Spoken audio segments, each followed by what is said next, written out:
एक है, एक संख्या के दो अंकों का योग 10 है। यदि अंक आपस में बदल दिए जाते हैं तो इनका मान 18 बढ़ जाता है। संख्या पता लगाएं कि वो संख्या कौन सा है। तो देखिए यहां कहेंगे माना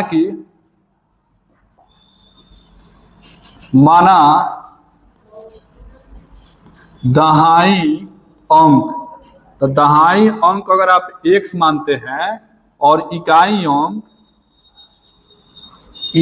अंक यदि आप y मान लेते हैं तो संख्या क्या हो जाएगा। तो लिखिए संख्या बराबर, तो संख्या हो जाएगा 10 इंटू एक्स प्लस वाई, ये आपका संख्या हो गया। अब कह रहा है यदि अंकों को आपस में बदल दिए जाए तो इनका मान 18 बढ़ जाता है। तो देखिए अब हम मान बदल रहे हैं, तो कह रहे हैं 10x plus y is equal to, संख्या को बदलिए तो 10y प्लस x, 18 बढ़ गया यानी माइनस का 18। अब इसको इधर भेजेंगे तो कितना होगा, तो देखिए 10x minus x plus y minus का 10y इज इक्वल टू होगा माइनस 18। तो यहां से हो जाएगा 9x, ये हो जाएगा minus 9y is equal to minus के 18। अब 9 कॉमन लेंगे तो कितना हो जाएगा, तो कहेंगे x minus y is equal to minus के कितना, माइनस का 18। अब 9 से कट जाएगा 18, तो x minus y is equal to हो जाएगा माइनस 2, इक्वेशन 1। दूसरा कंडीशन कह रहा है कि अंकों का योग 10 है, तो अंकों का योग दूसरा condition x plus y is equal to हो गया आपका 10, इक्वेशन 2।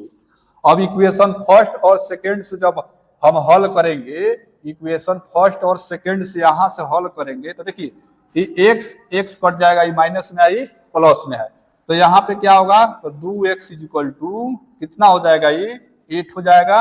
x का मान कितना हो जाएगा, 4 हो जाएगा। तो हमें x का मान मालूम चल गया, पता लग गया।